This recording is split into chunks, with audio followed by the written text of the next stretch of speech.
In the older Okinawan karate systems, the need to produce effective fighters led to the development of an integrated three-part training system.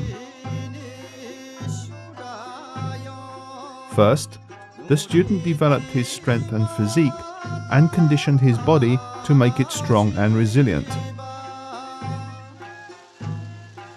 This was followed by training in basic technique and progressed to the study of the set patterns or kata of the style. Each part was considered essential, and it was not until a degree of skill in all three had been acquired that the novice was viewed as a serious student of the art. This program, the fifth in the Pangai Karate series, deals with the first and in some ways the most important part of this system. For if physical training and conditioning are neglected, the mastery of karate will be an elusive goal. The spectacular physical results achieved by karate experts come at the expense of years of carefully supervised study and great effort. There is no easy way, nor is it risk-free. Train only under a qualified and experienced instructor, and then only after you have satisfied yourself by consulting your physician that it is completely safe for you to do so.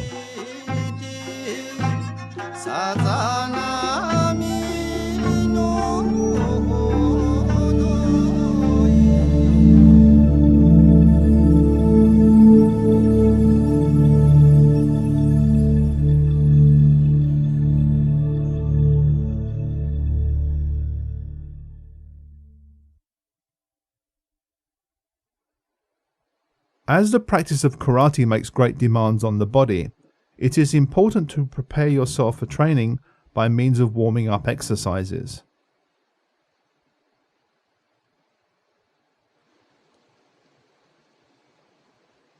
Time spent in this fashion is well spent. In a carefully structured program, every segment contributes to the development of good technique, stamina and strength. Not a moment in the dojo is wasted.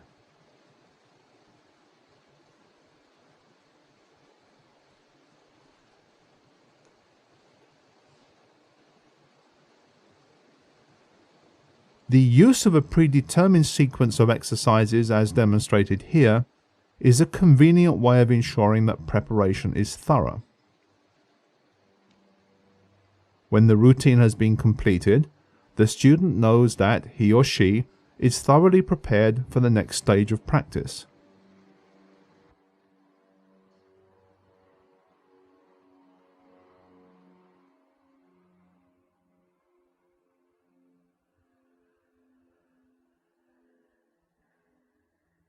Performing Junbyundo, as it is called, as a class activity, allows juniors to learn from seniors while providing the necessary incentive for improvement for those who are challenged by the physical intensity of the program.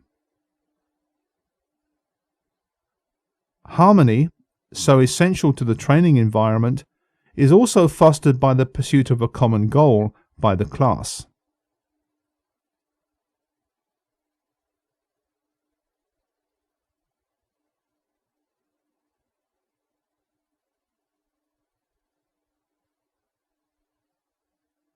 Warming up should be progressive. Start slowly and increase the tempo and the effort exerted until you reach the desired level.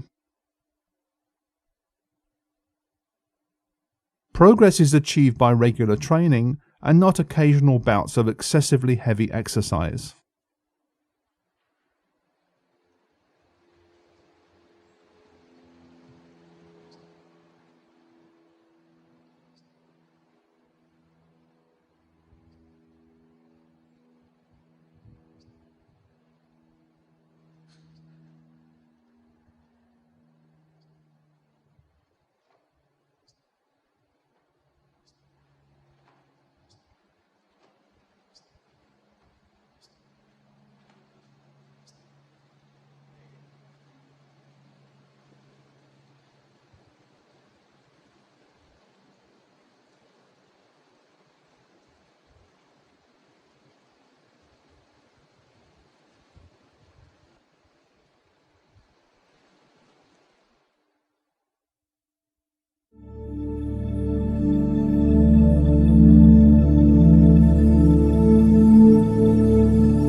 In Hojoundo, or supplementary training, the student performs actual techniques in a continuous sequence.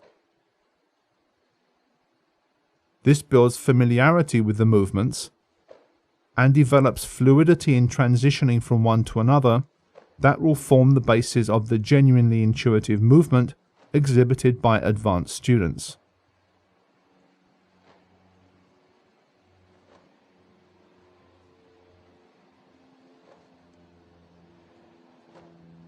While maximum power and focus are not employed, control is very important. For if the movements are not performed with precision, the student receives little benefit.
To the traditional Pangai Noon practitioner, the block and counter punch of modern karate seems inefficient and of questionable effectiveness.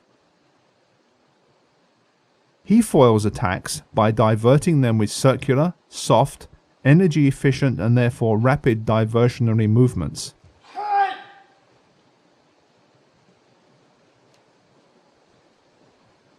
Then, spiraling his energy towards his target, he will close and strike using weapons hardened by years of conditioning.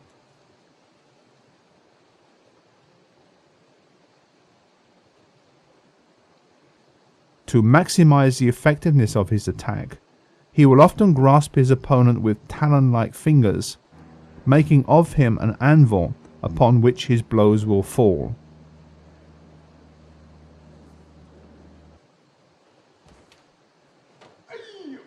The conditioning of the fingers and toes allows devastating strikes to be delivered that more easily penetrate an opponent's guard.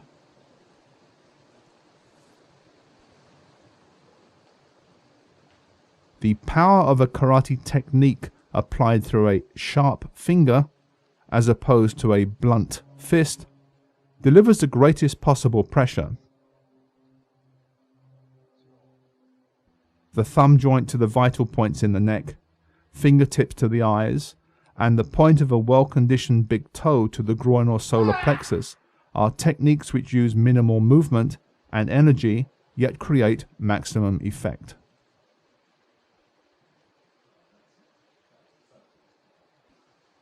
If an opponent is close enough to fight effectively, he is at the distance preferred by the Pangai Noon practitioner. Trained to respond instinctively, he will launch devastating short-range attacks to vulnerable parts of the body, using striking surfaces so small that their impact can prove fatal.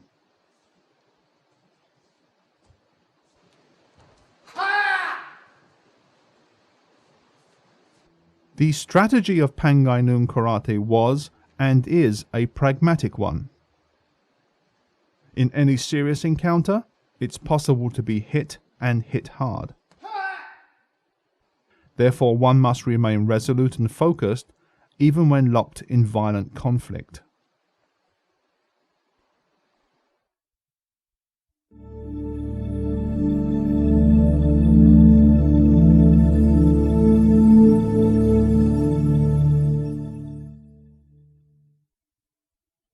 In years gone by, the time spent with an instructor was devoted to learning karate techniques, kata, and body conditioning methods, often by means of individual tuition.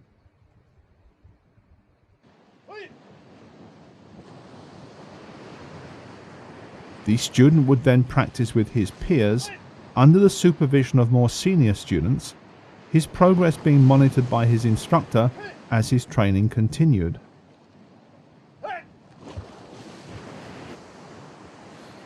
Building the powerful physique common amongst students of traditional karate was the responsibility of the student himself. In his own time, often using homemade equipment, he would develop the strength and stamina necessary to make his karate technique truly effective.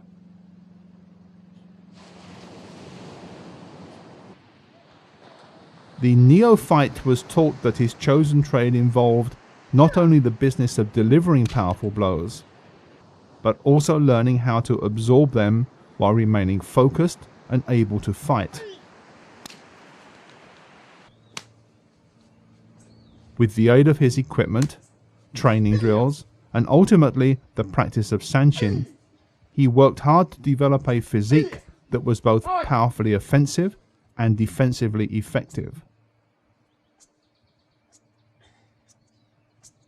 The shield of muscle developed by this type of instruction offered effective protection to all but his face and eyes.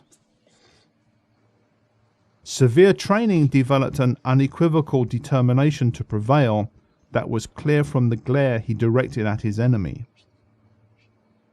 Tiger eyes, designed to heighten his own focus and to distract and unbalance those he faced in combat. This part of the training program included the hardening of the body's natural weapons by systematic conditioning over an extended period. In China, the original home of Pangai Noon, the clenched fist was little used, being considered too easy to counter. Its size also tends to make it effective against the most vulnerable targets on the human body, which are, for the most part, small and inaccessible. However, a blow of even moderate force delivered to the eyes, throat, or a nerve point with a fingertip conditioned by years of striking hard surfaces can prove lethal.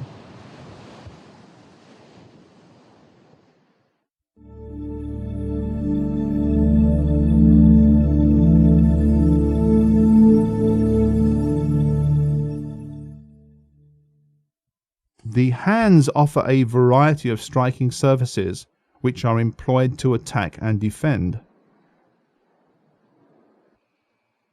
Hardening these surfaces to make them effective weapons is a slow business that must be carried out with great care if injury is to be avoided. It is an accumulative process that cannot be hurried and that must be carried out under qualified supervision.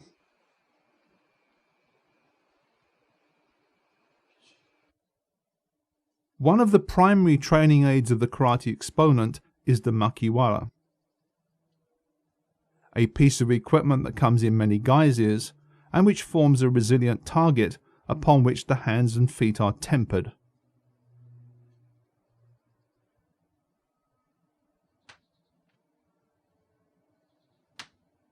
The object is not so much to form calluses as to accustom the body's weapons to impact and thereby strengthen them.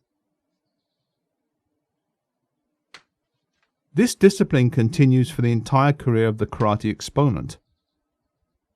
There is no point at which makiwara training is learned or perfected. It should be regarded just as one views the sharpening of a knife, a question of continuous maintenance rather than occasional major repair.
As Pangai Noon developed from Chinese boxing, the open hand is the weapon of choice and is used to both strike and grab. A strong grip can be applied to vulnerable parts of an opponent's body to pinch and to tear the flesh. The crushing pressure of a well-conditioned hand can also be used to control an opponent after he has been subdued by a blow. More flexible than the fist, the tiger-like claws are the hallmark of this school of karate and one of its most feared weapons. To develop the paralyzing grip of Pangai Noon, nigirigami, literally gripping jars, are employed. Made of heavy ceramic with the neck constructed to fit the trainee's hands, they can be progressively filled with sand or stones as the student improves to increase their weight and therefore their conditioning effect.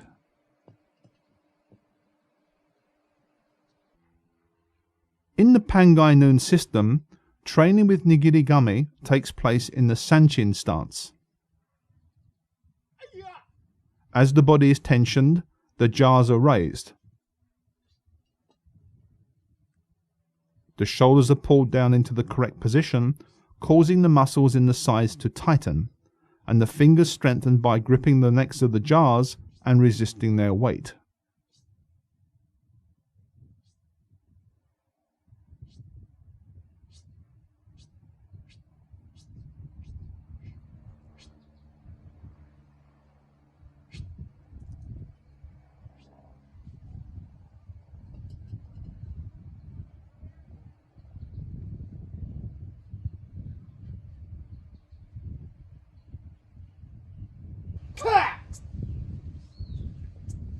While in this position, the strength and resistance of the student is tested by striking him repeatedly.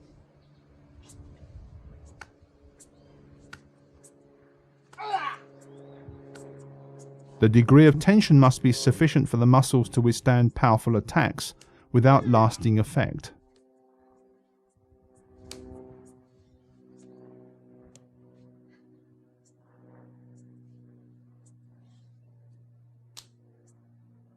When the student can arrive at this physical and mental state, he is capable of closing with his opponent to fight at the range where his techniques will be most effective.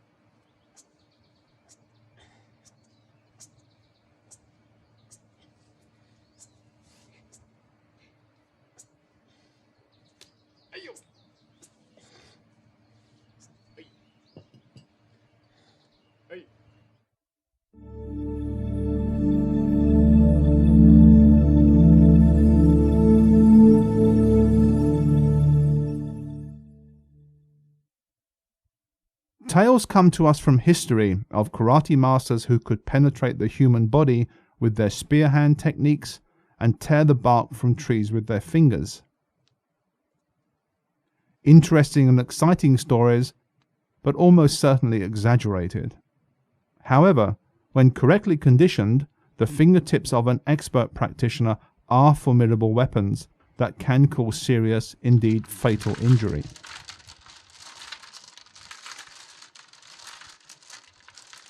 This method of finger conditioning comes to us from antiquity and involves the use of small stones or pebbles.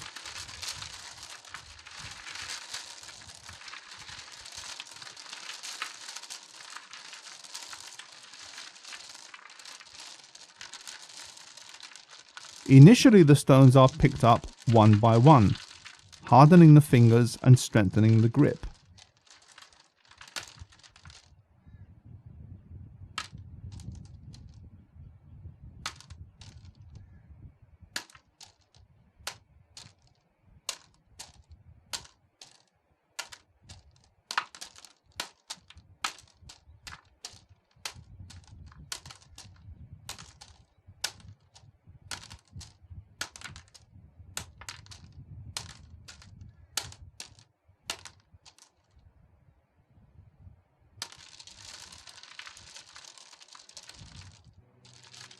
Then handfuls are picked up and put down repeatedly.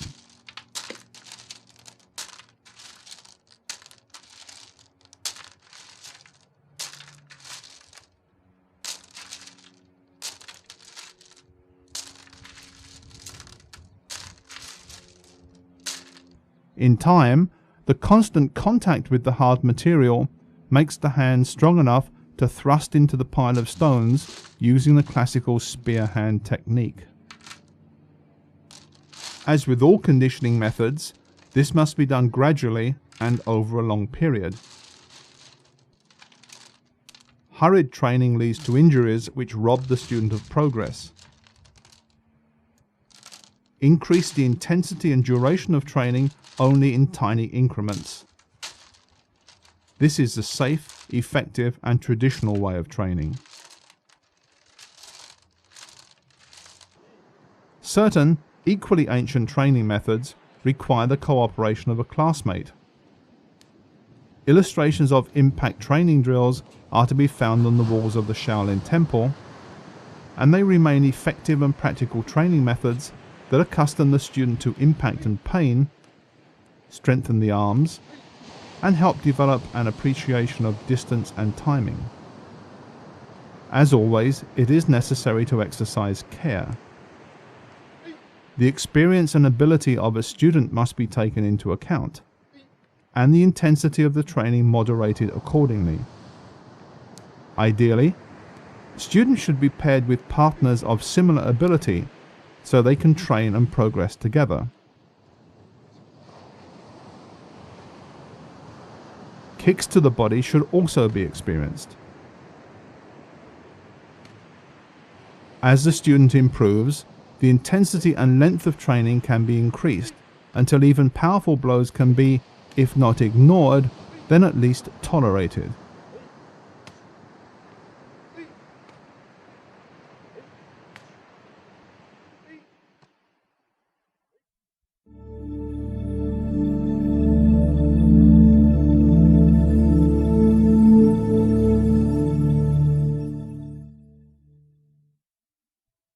The ultimate conditioning exercise is Sanchin. Present in a number of the older styles of Chinese boxing, it survives to this day in the schools of Pangai Noon, Uechi-ryu, and Uechi-ryu karate, all of which regard it as the core of their fighting method. The tense muscles protect the internal organs as if they were a shield. The legs are strong and rooted, providing an immovable platform from which to fight. The flanks are protected by pulling down the shoulders and tensing the muscle as the performer concentrates his entire effort on the task at hand. Prepared in this manner, the exponent of Pangai Noon karate is difficult to defeat. He is armored. He is prepared.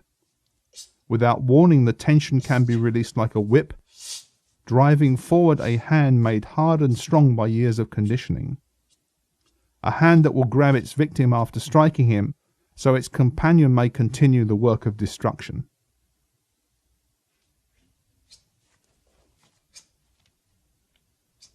Sanchin too must be tested for effectiveness. It is not simply a show designed to intimidate an enemy.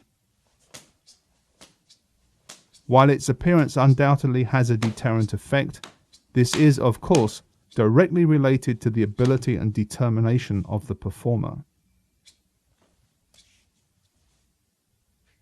Testing the strength of Sanchin is a severe discipline and is designed to mimic, in as many ways as possible, actual combat. For this reason, it is essential that you train with a qualified instructor. The striking of a student by an experienced instructor to highlight a weakness in technique is positive training. Being hit by an inexperienced instructor, unschooled in the way of Sanchin, is not.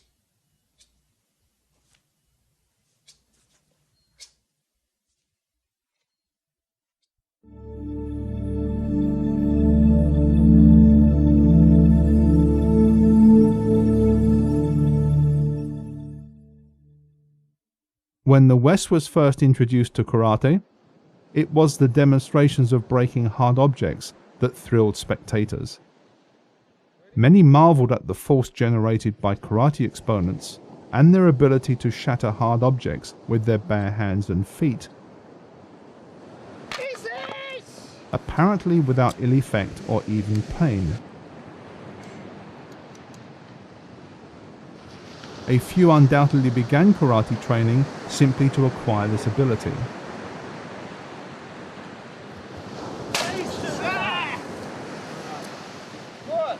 In fact, the breaking of hard objects, or tameshiwari, is no more than a personal test of strength, speed, concentration, courage, and ability.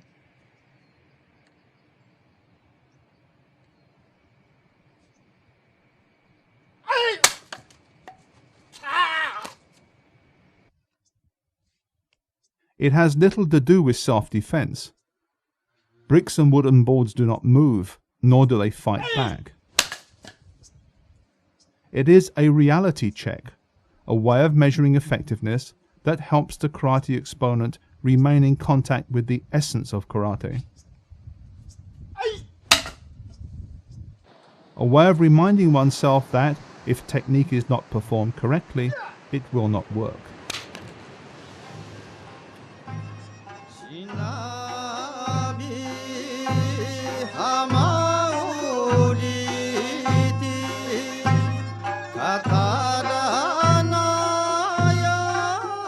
Many of these methods of conditioning and strengthening the body are, these days, unknown to the karate exponent. The pace of modern life does not permit the individual instruction necessary to teach them.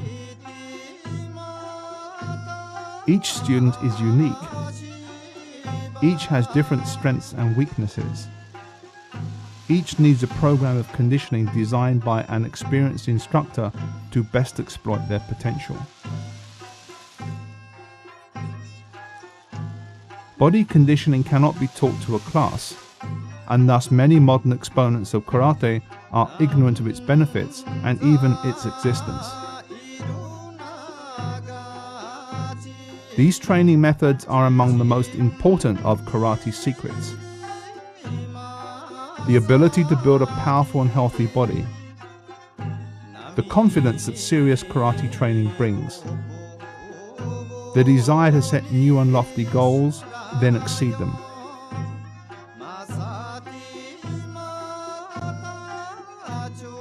Okinawan karate first came to the attention of outsiders when a Japanese military doctor noticed that a number of recruits had physiques very different from the average Okinawan.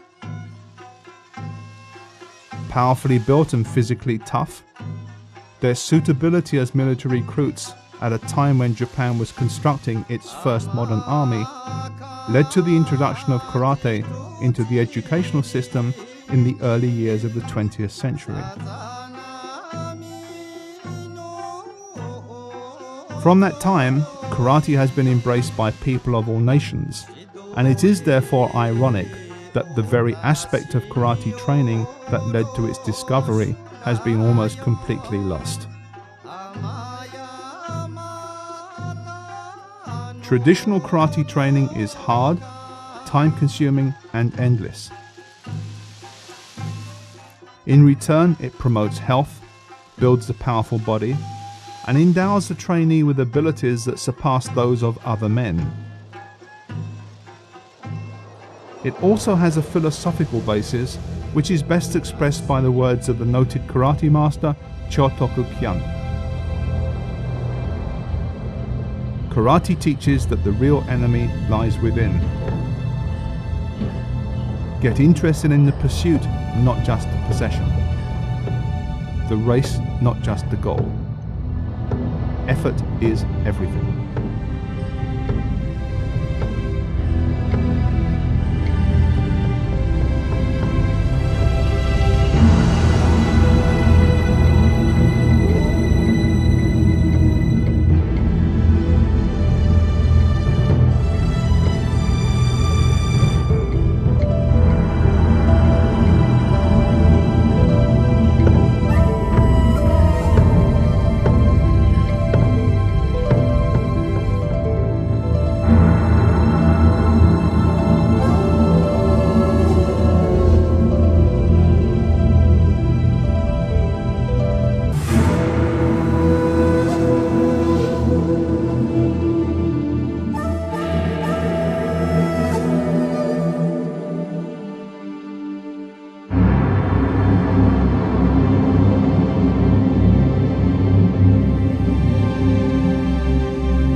The Dragon Associates website features everything from fast-breaking news to a martial arts store, information on the latest videos to back issues of Dragon Times and Fighting Arts magazine. For information you can depend on from the best instructors and martial arts writers in the world, visit us on the World Wide Web at www.dragon-tsunami.org. Dragon Associates since 1968.